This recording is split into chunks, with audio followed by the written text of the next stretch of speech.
So as not to waste any time, let's get right into what leadership is and what it should not be. Expect the unexpected.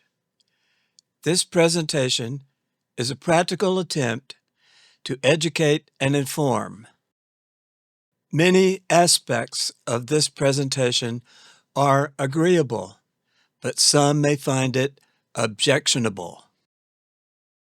These are the chapters in this presentation: ethical leadership, ethics, unethical leadership, the downfall of leaders, leadership as a threat, bias, personality disorders, and effective leadership.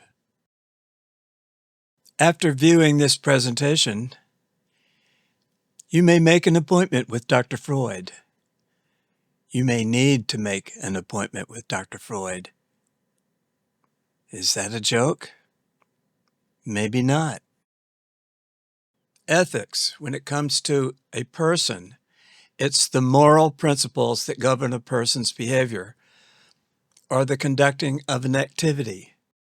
But in medicine or psychology, it's the branch of knowledge that deals with moral principles. Simply put, a leader is one who guides or shows the way. A leader is not one who tells or forces the way.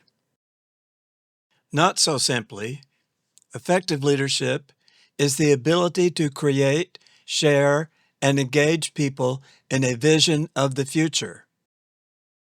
Organizations are the natural social evolution of groups gathered together by like or special interests, with no limits to the number of members.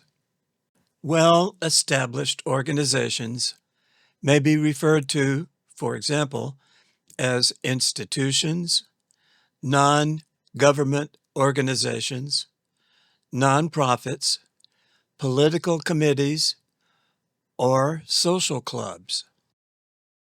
Most businesses also are similarly loosely organized. Organizations need effective leaders to endure and survive. But what does it mean to be an effective leader? Even those who have served in various leadership roles may find it difficult explaining it to someone, perhaps because we are always unsure of our own abilities in those roles. It is particularly difficult to define an effective leader in terms of an all-volunteer organization in which members are associated through sharing a common hobby or social activity. In every different situation or organization, different styles of leadership may apply. Ethical leadership is respect for ethical beliefs and values, and for the dignity and rights of others. It is thus related to concepts such as trust, honesty, consideration, charisma, and fairness. Ethics is concerned with the kinds of values and morals an individual or society finds desirable or appropriate. Ethics is concerned with the virtuousness of individuals and their motives. A leader's choices are also influenced by his or her moral development.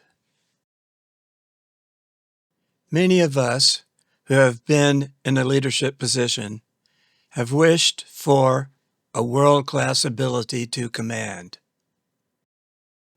However, a leader must have a vision for the organization and be able to articulate, without bias, that vision to others in such a way that others want to share and be part of that vision. This is the guiding part, the fun part. Leadership is teamwork, not dictatorship. The best way to learn is to try. Be willing to share what you learn with others and encourage others to share their ideas with you. That way, everyone in the organization can benefit from a stronger and ethical society. There are characteristics of effective leaders. Go figure. Number 1, a well-defined sense of purpose. Number 2, knowledge of your own strengths and weaknesses, and a willingness to admit both. Number 3, desire to learn new skills and facts. Number 4, ability to establish strong human relationships. Number 5, willing to be guided by the needs of those you serve. Number 6, persistent effort to produce results. Number 7, ability to transform mistakes into learning situations. Number 8, ability to unite people into a common effort. Effective leadership comes about through enchantment. Number 1, enchantment, the process of delighting people with a product, service, organization, or idea. Number 2, enchantment produces voluntary and long-lasting support, unless the group is corrupt. Number 3, the need for enchantment means you're doing something meaningful. Number 4, enchantment is not possible unless everyone is liked on both sides of the conference table.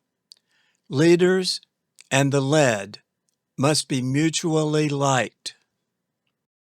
Number 5, enchantment works only if all those in the group trust each other. Number 6, crap is not enchanting. Acts of crap elimination always works to enchant. Number 7, social proof reduces friction of change. Ways to get everyone to agree to change is enchantment itself. Number 8, for enchantment to endure, the group must internalize the process of enchantment through commitment. Number 9, discussion is enchanting. Debate is intimidation. Winning an argument is not winning. It is difficult to lead if you do not know where you are going. It is also difficult to lead if you do not know whom you are leading, like your members and your potential members. You know the members are interested in the purpose of the organization. You may know many of the members' specific interests, but you may not know why they decided to join the organization or what they expect of you as a leader. Generally, the members break down into 4 main categories. Categories of members, 1 of 4. Those who want to do something. These are the activists. From school-aged politicians who held a class office, who want to do more of the same, all the way to seasoned professionals. They may have great enthusiasm for a current project and want to share that enthusiasm with the group. They may have a desire to help others and feel they can channel that desire through their experience, skill set, or hobby. This group is often the easiest from which to draw officers. It gives them something to do. Those who want to learn something. Your organization may be one based on a technical skill like computer operations, amateur radio, amateur astronomy, or community development. Many of its participants may not be technically trained. They joined the organization from a basic fascination with your organization's purpose and seek broader information and experience. Association with others having a similar interest allows them to test their understanding in a non-threatening way. Categories of members, 3 of 4. Those who want to be part of something, who draw personal energy from association with others and may use their interest in your organization to discover new associations. Some people are just natural joiners. Others may see your group as having a good time and want to have one also. Categories of members, 4 of 4. Those who are curious. They may have seen your booth at a trade show or convention or your YouTube presentations. Then there is the internet. They may have bought a computer, ham radio, telescope, or camera and want to know what to do with it. They have joined your organization to see what it is all about, and they may or may not say. As the leader of the organization, you need to address the needs of all members. Perhaps you cannot address all at the same time, but you must be mindful of their various needs so that one group is not addressed at the expense of another. If you do so effectively, members will tend to move up in the 4 categories. Organizations have leadership positions. The elected leaders of any organization are usually the officers. Officer titles and their job functions are most often defined by the organization's bylaws, constitution, operating rules, articles of incorporation, or other defining documents. The positions of the officers are defined in typical bylaws describing the duties and guidelines upon which duties of officers might be based. Depending on the bylaws, the organization must split its governing body in 2.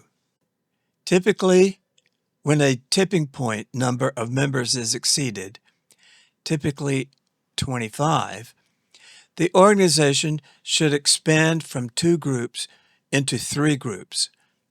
They are, number 1, members, not elected officers or board members. Number 2, elected officers. Number 3, board of directors, always an odd number, 3, 5, 7, 11. Leaders have duties and responsibilities. You may ask, why split the governing body in 2? That is, into elected officers and a board of directors. When an organization is small membership, small assets, operating club-like, decisions over its activities and the disposition of assets may be handled by the elected officers, with the exception of purchases over a fixed amount determined by the bylaws.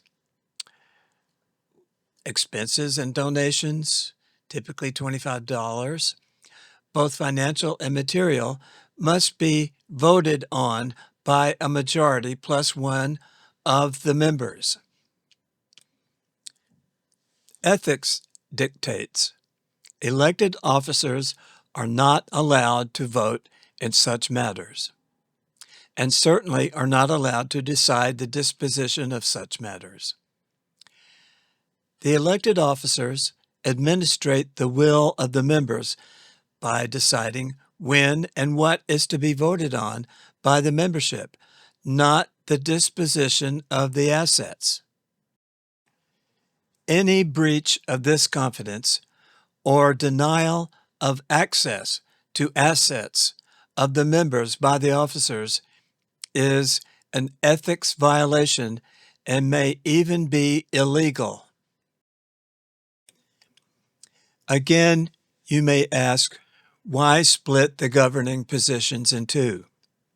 Disposition of assets are defined by the bylaws. Small organizations are flexible. Many decisions may be handled by the officers. However, as the organization grows, both in membership and assets, the rules must become more restrictive on the officers. There comes a point when a board of directors must be commissioned. Ethics dictates the organization transform into more of a business. Again, you may ask, why split the governing positions in two? To maintain ethical governing, that is why. When the split occurs, the new board of directors are elected by and from the members, but the presiding elected officers initially only vote to choose who is the chairman of the board from the pool of elected by the members. Defined by the bylaws, again, this may be quite flexible in smaller organizations. At the commission of the first board, the officers lose the responsibility of voting over decisions of the organizations. Even as members, the elected officers transform to deciding and drafting what is to be voted on by the board. The board votes on decisions chosen by the elected officers. The officers do not vote. However, the elected officers preside over the board agenda and maintain the decorum in the board meetings. The board may meet separately from the elected officers to discuss issues, deciding who is to be the next chairman, but may not vote on matters of the organization.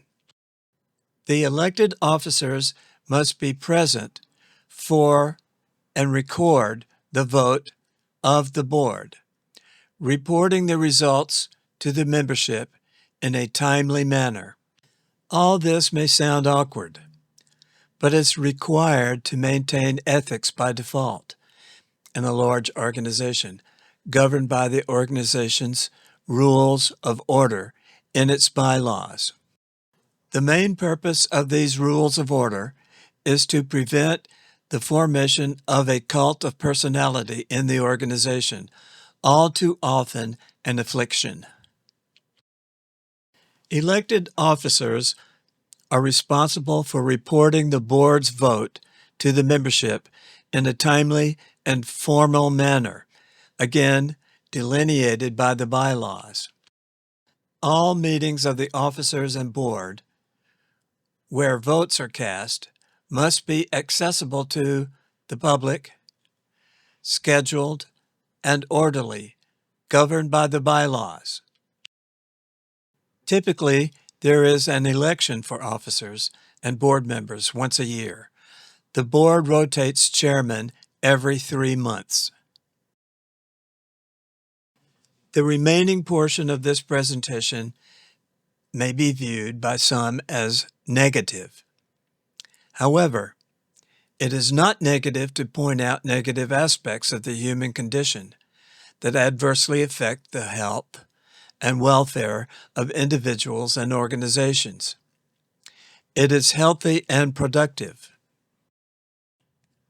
Some may ask why these negative observations are included here. This is to sensitize those interested in learning more about ethics and ethical leadership to the behavior that is so egregious: unethical leadership.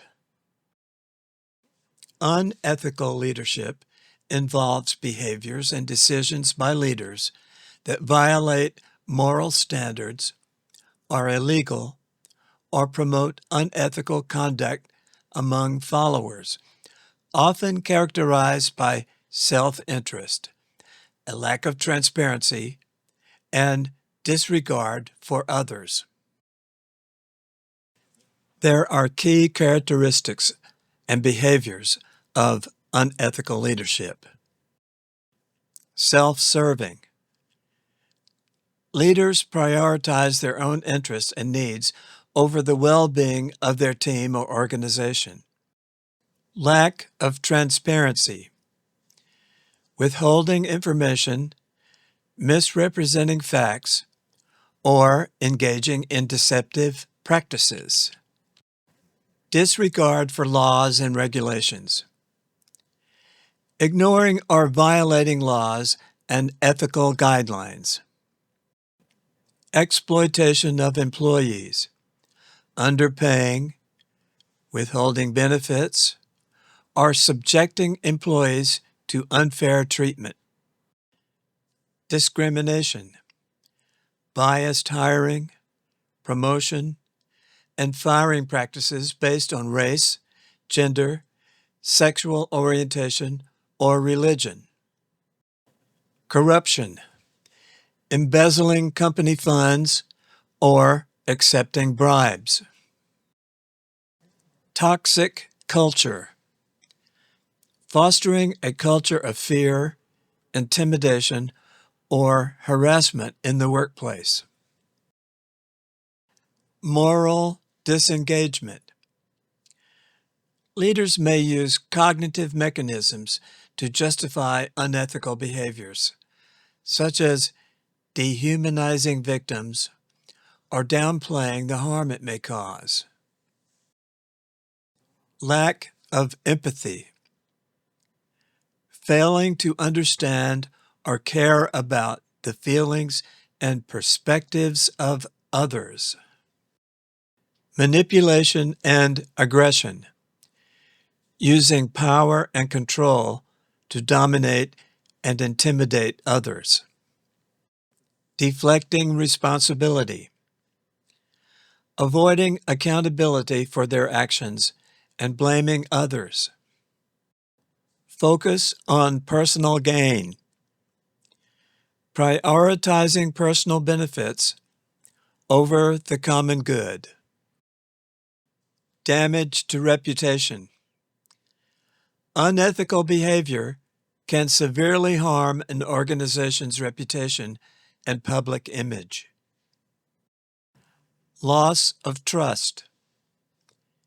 Employees and stakeholders may lose trust in the leader and the organization. Reduced employee morale and productivity. A toxic work environment can lead to decreased motivation, job satisfaction, and overall productivity.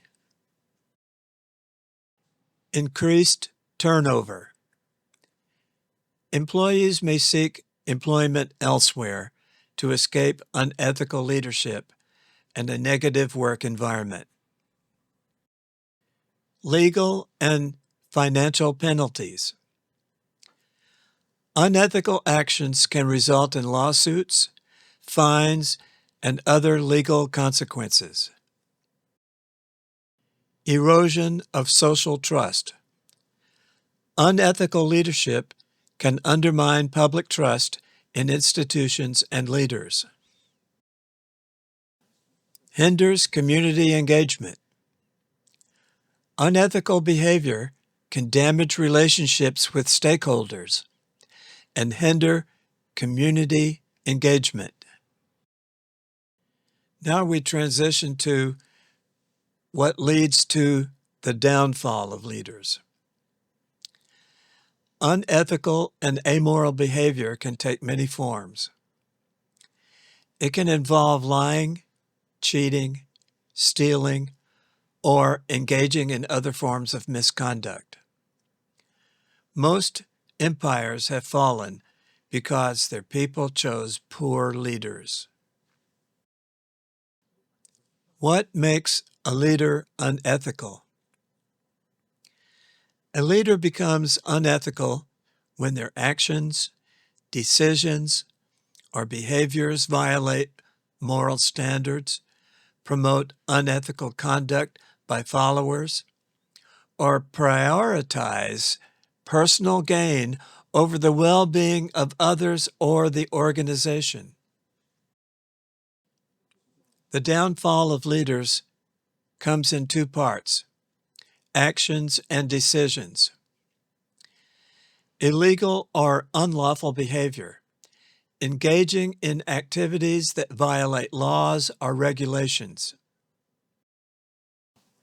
Misrepresenting information, deliberately lying, manipulating data, or hiding crucial information from stakeholders.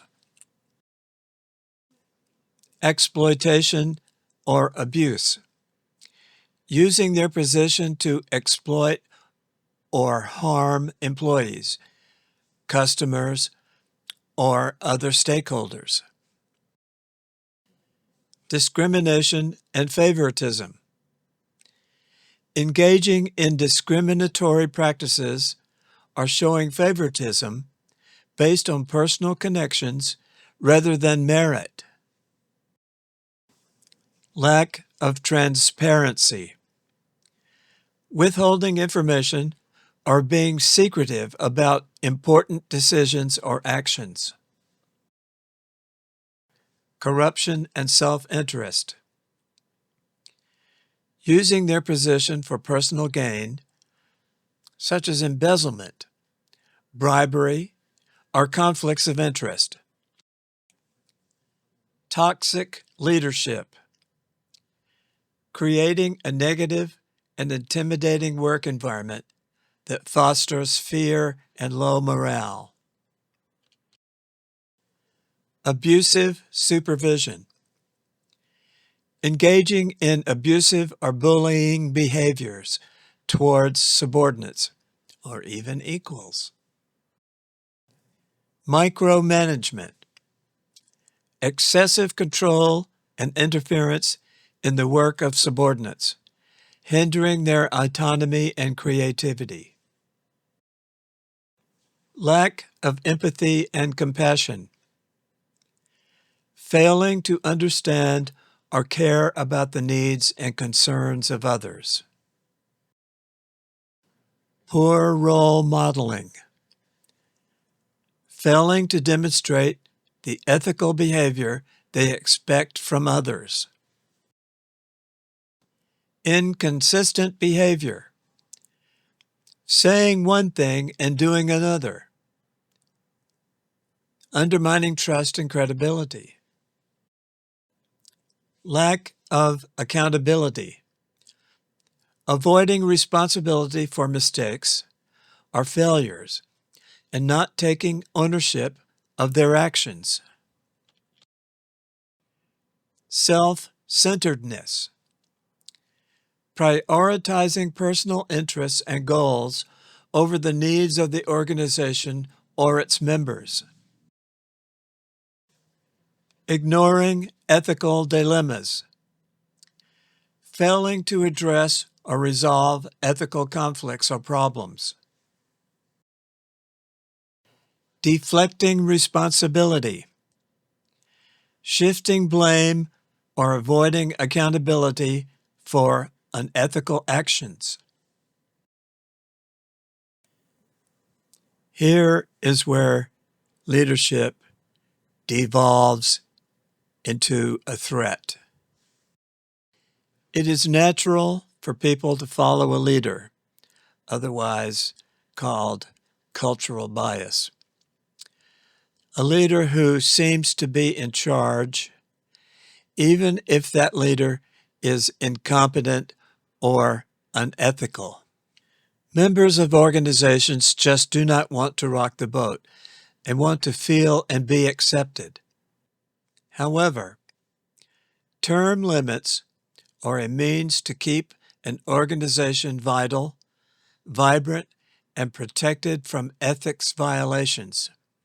If an individual becomes entrenched as a leader who devolves into a leader who steers the organization into a rut or cult, it is imperative to have rules of order, usually in the bylaws, to limit the term and re-electability of elected officers.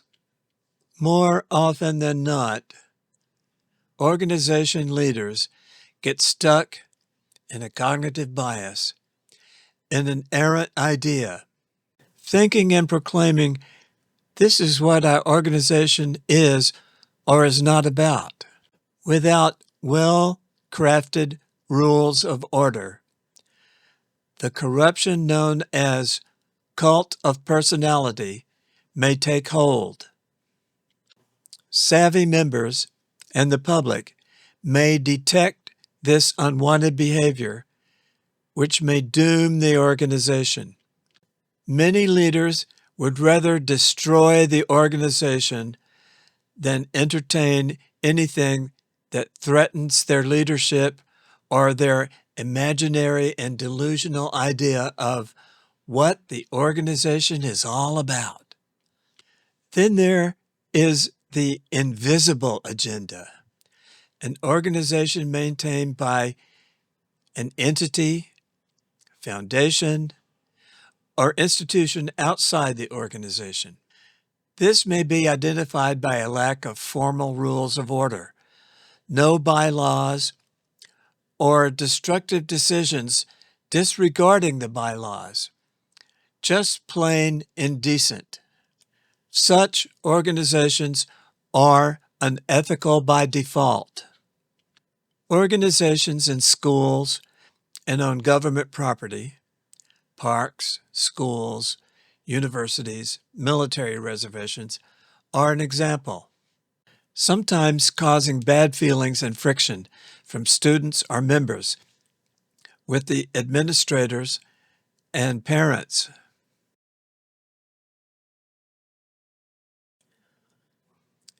Cult of personality, which leads to leadership fiascos. Stalin was the leader about whom the expression cult of personality was devised in 1956 by Nikita Khrushchev.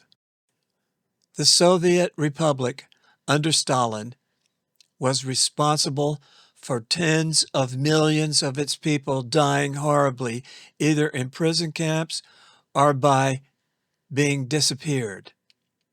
Yet the people adored Stalin, and many of them still do. A cult of personality, or COP, not to be confused with a personality cult like Trumpists, for example, may be a group or organization and may not be limited to just a single leader. Cults of personality use various techniques, including mass media, TV, radio, magazines, newspapers, postal letters, the internet, web, social media, email, propaganda, hit pieces, smear campaigns, doxing, the arts, music, stage, screen, patriotism and government-organized, supported, or permitted demonstrations, rallies, festivals, street fairs, parades, and outdoor events to create a heroic or community-oriented image of a leader or organization. Even a mythical hero, often inviting worship behavior through uncritical flattery and praise. Cult-like activities are not limited to adoration of a person. It can be of an institution, historical monument, edifice, artwork, sacred grounds, or a natural resource. A cult of personality may rise from small organizations whenever there is the opportunity to present itself. Humans have a weakness of being attracted to celebrity and charismatic personalities. Then there are the promises, privileges, and favors that a cult of personality may tout to attract members and philanthropists.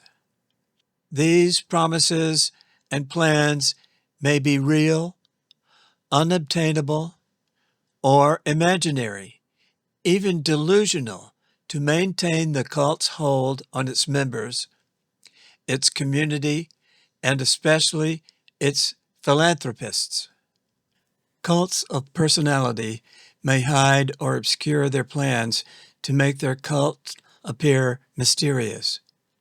Schemes, false promises, and exaggerated claims may be concocted, then revealed to relieve members of their time, labor, money, and possessions for the purpose of uncovering the secret plans of the cult to the contributing members and philanthropists. Some cults of personality intentionally hide their plans or have none, an obvious deception. Even if they have something to show, plans are not necessarily evidence of honesty. Then there's that thing everyone has heard. If we only had a few $100,000 more, we will be able to blah, blah, blah, blah, blah. This is a red flag warning for all concerned to inquire into the organization's motives, rationality, and planning. Skepticism is healthy and may protect you and the community from harm. All too often, cults of personality have absconded or stolen funds with little to show for the contributions given them, him or her. Conflicts of interest. A situation in which a person, leader, or officer of the organization is in a position to derive personal benefit from actions or decisions made in their official capacity. Everyone has heard of this unethical activity. The awful truth of this unethical activity is that some leaders may consider this as the usual way to conduct the affairs of the organization. Entire nations are organized on maintaining conflicts of interest. Leaders may pad invoices or hire and pay their relations, family, and friends from the treasury of the organization. Conflicts of interest may appear legitimate. Usually they are not.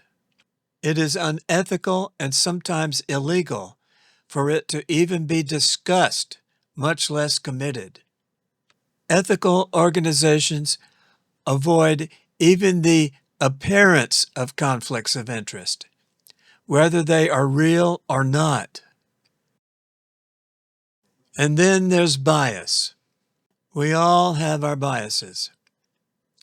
It is a set of assumptions that we make, and the things we may not notice about people's political party, race, gender, religion, sexual orientation, appearance, or other traits. Biases come from the part of our mind that jumps to conclusions, that we might not even be aware that we have. Bias gets in the way of good group collaboration, performance, and decision-making. Bias is not inevitable and may be overcome in 3 steps. Bias in organizations. Step 1. Create a shared vocabulary. Bias shows up as big, embarrassing gaps in dialogue or discussions. In meetings, often meaning goes unnoticed. Worse, people don't know what to say. Post a shared list of words and phrases for the meeting in advance so everyone attending knows what to expect. Bias in organizations, step 2.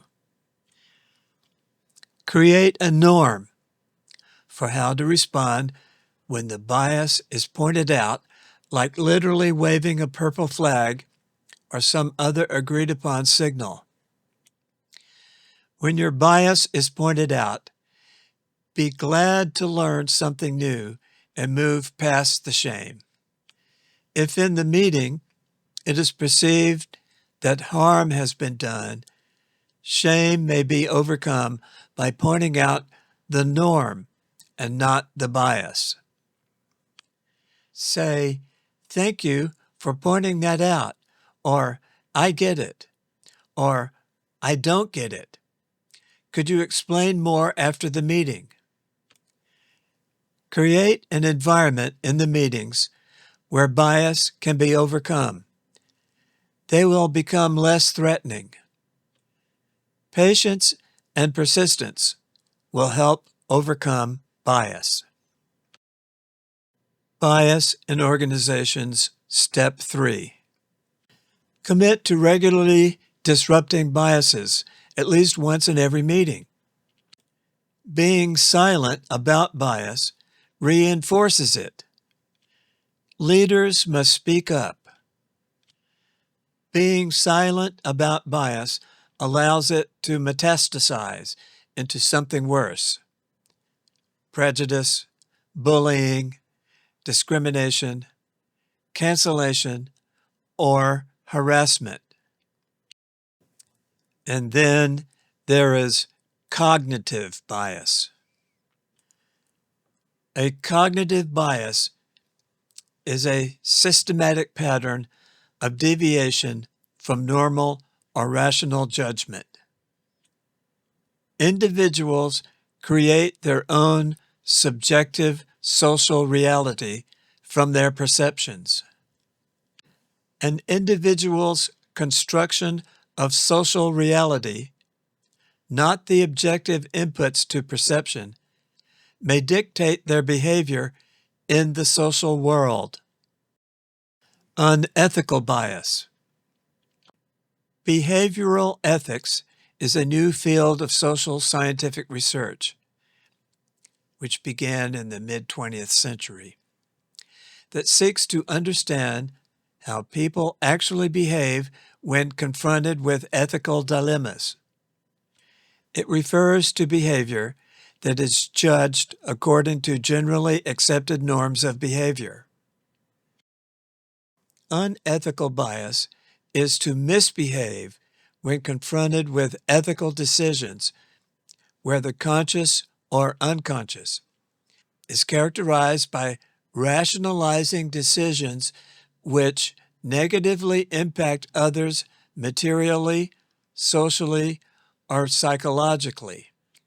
Unethical behavior may come from ignorance, wrong thinking, greed, dishonesty, egocentrism, narcissism, prejudice, and delusion, among many other human weaknesses. Unethical bias. The Dunning-Kruger effect. The most resilient parasite is an idea. Once the parasitic idea takes hold of the organization, it is almost impossible to eradicate. Very often, leaders suffer from identity of authority. Where they make their mistake, a gap between their elected authority and actual proven authenticity. There is huge power in authenticity. Faults creep in when one believes in their own authenticity without having the experience of other leaders as a model. Very little, if any, truly original thoughts are in play in the decisions governing an organization. To achieve authenticity in leadership, leaders should depend on judgment and consensus of their peers, let alone the history of how other organizations have made good and bad decisions. What is in the mind of the leader is often not authentic. The cognitive bias of the Dunning-Kruger effect. By overestimating one's own ability to make ethical decisions, acting on one's own authority or experience is all that a leader has in making decisions when there is little time to research an authentic source of reliable experience. A decision may feel normal, but may suffer ethically. It is important for leaders to know the facts, the rules of order, and how others have handled similar situations. Leaders' decisions over an organization may not sit well with everyone in the organization.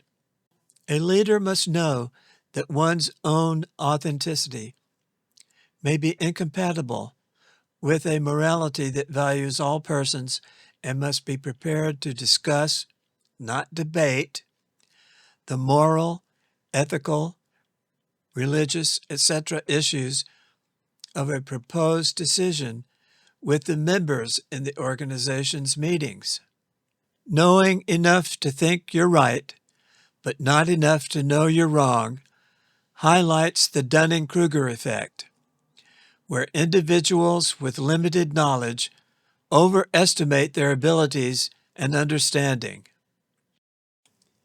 Cognitive bias that adversely affect ethical decisions and behavior. Confirmation bias is the most prevalent bias in community organizations. The tendency to search for, interpret, favor, and recall information in a way that confirms one's pre-existing beliefs or hypothesis. Reactive devaluation, a cognitive bias that occurs when a proposal is devalued if it appears to originate from an antagonist. Not invented here. An unwillingness to adopt an idea or product because it originates from another culture. A form of tribalism. Selective perception, the tendency not to notice and quickly forget stimuli that cause emotional discomfort and contradict prior beliefs. Semmelweis reflex, the reflex-like tendency to reject new evidence or new knowledge because it contradicts established norms, beliefs, or paradigms.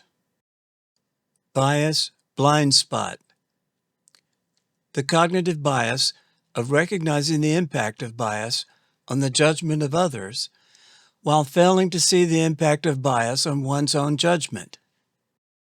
Naive cynicism, the cognitive bias and form of psychological egoism that occurs when people naively expect more egocentric bias in others than actually is the case.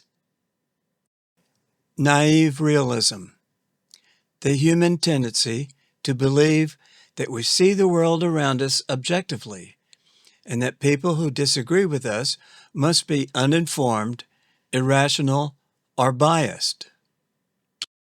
Authority bias, the tendency to attribute greater accuracy to the opinion of an authority figure, unrelated to its content, and be more influenced by that opinion. This is the expert from afar bias, or bias against experts nearby. Normalcy bias, a belief that causes people to underestimate both the possibility of a disaster, threat, or unsafe condition, and its possible effects because it causes people to have a bias that things will always function the way things normally function. There has not been an earthquake, tornado, or wildfire in my lifetime, so why should I prepare? People with normalcy bias have difficulty reacting to something they have not experienced before. They also tend to interpret warnings in the most optimistic way possible, seizing on any ambiguities to infer a less serious situation.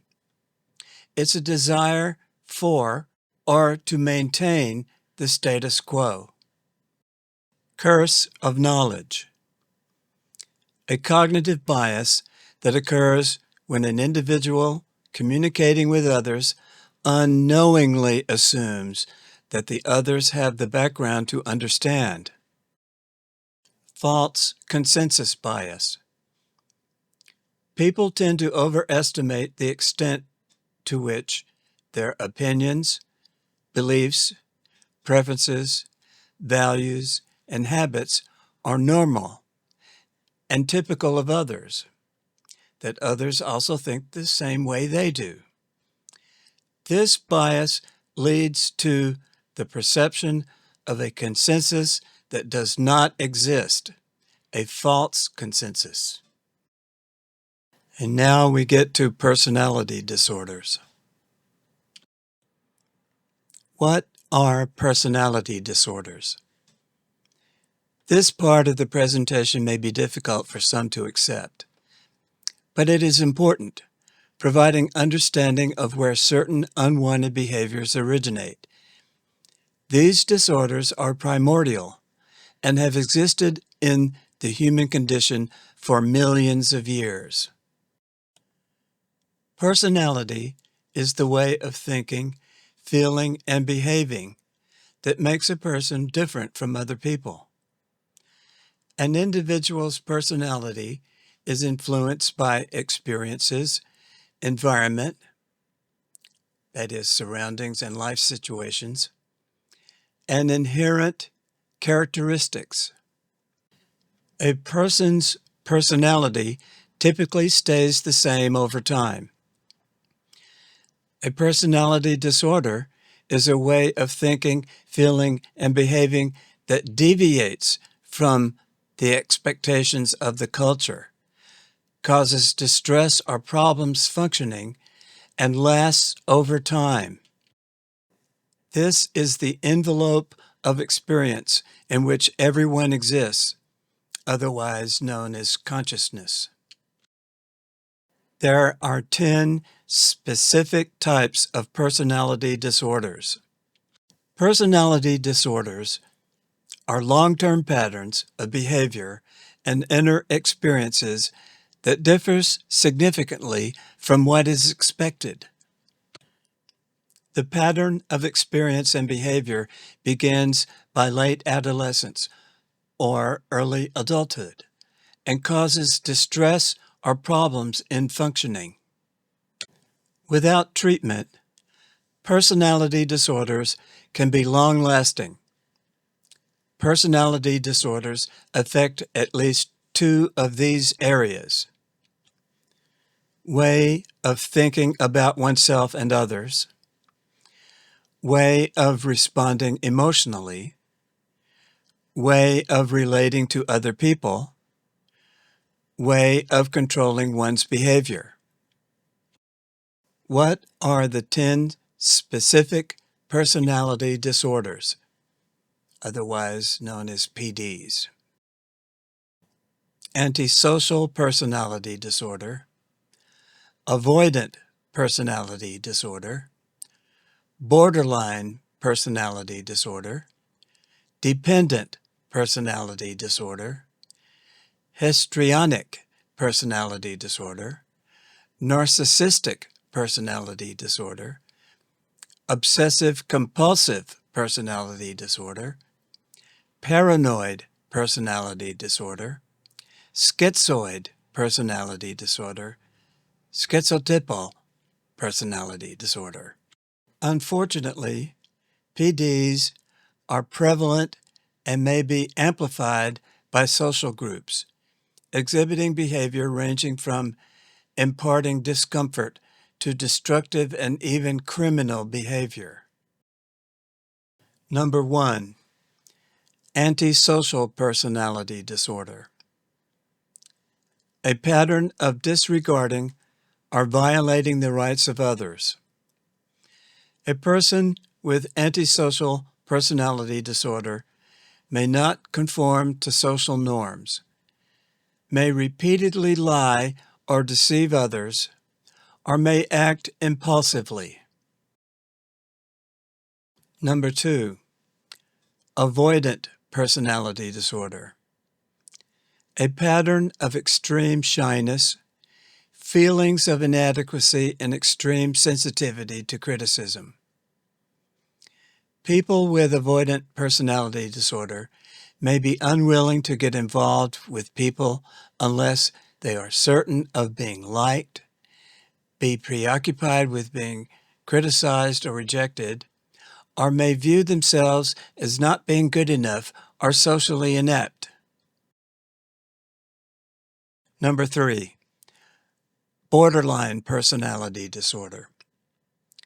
A pattern of instability in personal relationships, intense emotions, poor self-image, and impulsivity.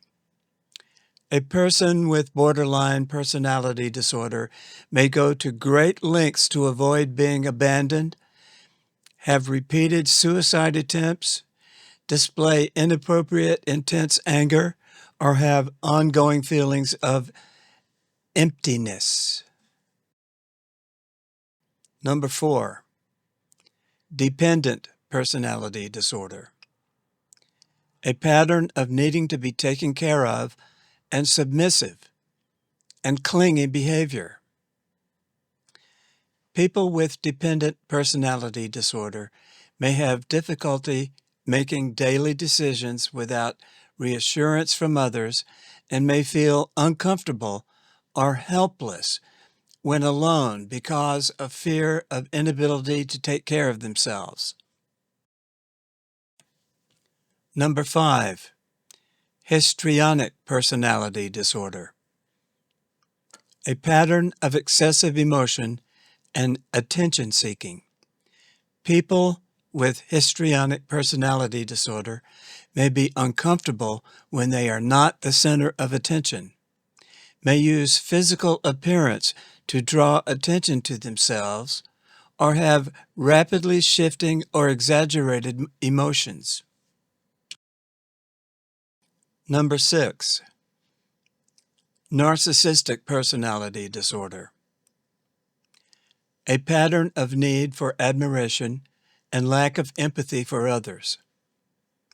A person with narcissistic personality disorder may have a grandiose sense of self-importance, a sense of entitlement, take advantage of others, or lack empathy. Number 7, obsessive-compulsive personality disorder.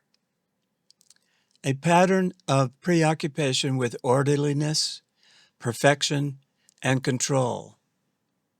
A person with obsessive-compulsive personality disorder may be overly focused on details or schedules, may work excessively, not allowing time for leisure or friends, or may be inflexible in their morality and values. This is not the same as obsessive-compulsive disorder. Number 8, paranoid personality disorder. a pattern of being suspicious of others and seeing them as mean or spiteful. People with paranoid personality disorder often assume people will harm or deceive them and don't confide in others or become close to them. Number 9, schizoid personality disorder. Being detached from social relationships and expressing little emotion. A person with schizoid personality disorder typically does not seek close relationships, chooses to be alone, and seems to not care about praise or criticism from others. Number 10, schizotypal personality disorder. A pattern of being very uncomfortable in close relationships, having disordered thinking, and eccentric behavior.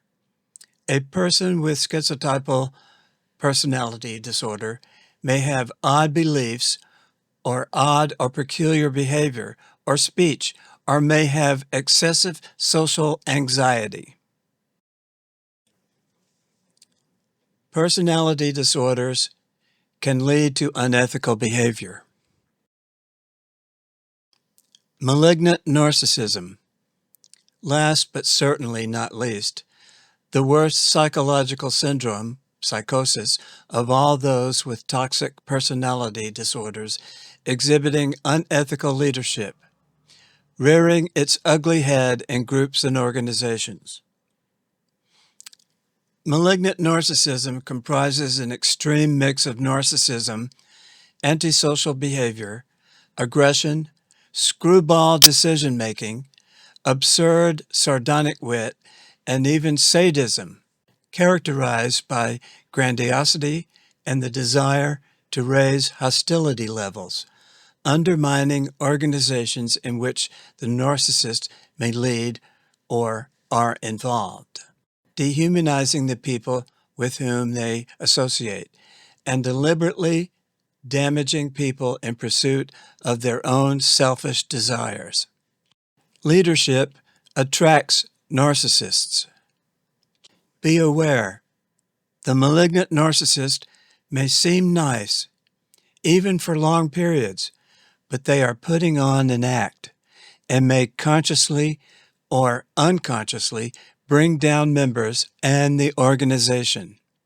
The malignant narcissist will spend however much time it takes to influence others in the organization to pick sides for the purpose of expelling those in the organization who are aware of their malignant personality, usually by obtaining power and control of decision-making and the organization's money and assets.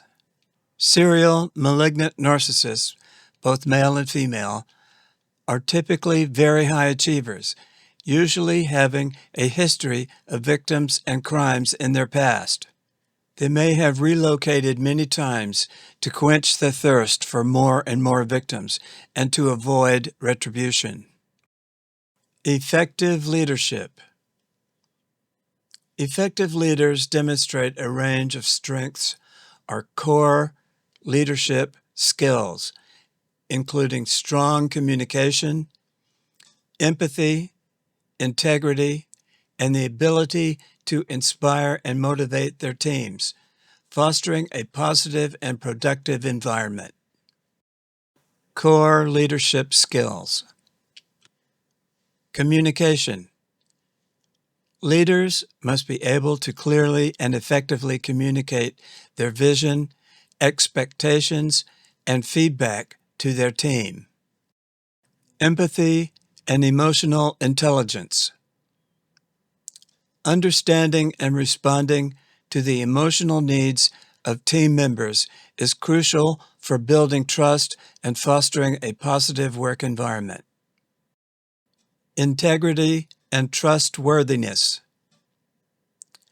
Leaders must act with honesty and consistency, earning the trust of their team and stakeholders.